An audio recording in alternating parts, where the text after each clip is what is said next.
This is how to live edit photos of your dog.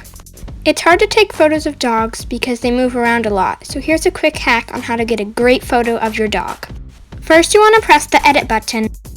On the very left-hand side, you will see the live button. Press that. Choose a clip you want to make your main photo. I chose this one.